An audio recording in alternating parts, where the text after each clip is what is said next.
سلام سلام، ان شاء الله تكونوا كامل لاباس وتكونوا كامل بخير. واليوم باذن الله جيت نوجد معاكم ابن واسهل وصفه كيش تحتاجوها لهذا رمضان. باذن الله جربوها قبل رمضان، راحين تعتمدوها في رمضان، راني متاكده تجيب بزاف بنينه خفيفه، والحشو يجي بزاف بنين او ميم طون ما يجيكمش ناشف. اما العجينه اللي قسمت الحبه قدامكم وراكم تشوفوا تجي ما شاء الله، ورايحين تشوفوا كي نقول لكم باللي اسهل عجين راهي اسهل عجين.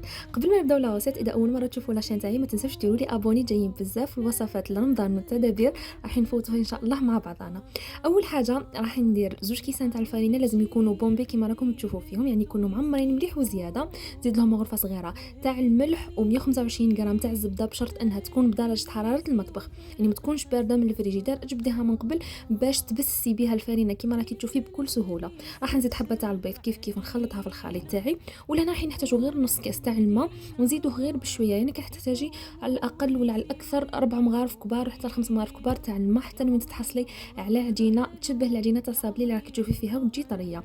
جبت السنيوات تاعي هادو ما دهنتهم ما والو، لخاطر العجينه ما تلصقلكش بليتو في السنيوات تاعك. جبت هاد السنيوات عمرتهم كيما راكم تشوفوا، ما ديروش العجينه رقيقه بزاف، ما ديروهاش خشينه بزاف.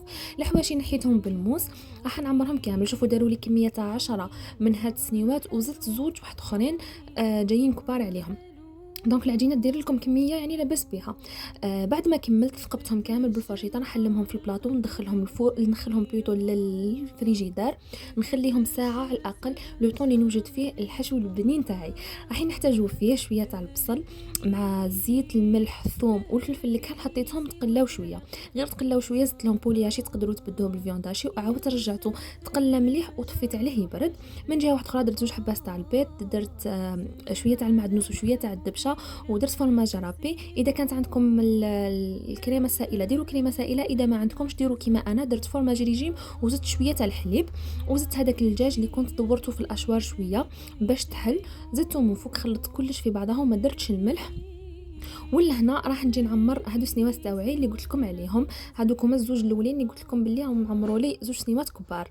وفي الاخر دخلتهم للفور. انا قبل ما ندخلهم للامانه حطيت عليهم شويه تاع الفرماج وحطيت لهم حبه تاع الزيتون، ودخلتهم للفور، شعلت عليهم من تحت، وغير شدت العجينه بدات تبدل اللون تاعها، شعلت عليهم من فوق قيس ما ذاب لي برك هذاك الفرماج، وجبتهم وتنحاو لي من السنيوه يعني بكل سهوله.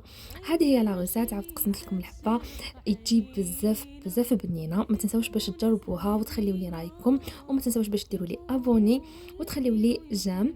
وهاد الوصفه راهي جايبت لي بزاف مشاهدات في الفيسبوك وفي الانستغرام، دونك جربوها، راهي مضمونه 100%. وضربوا طلع الوصفات الاخرين، ونخليكم في امان الله، ونتلاقاو في الفيديو الجاي باذن الله.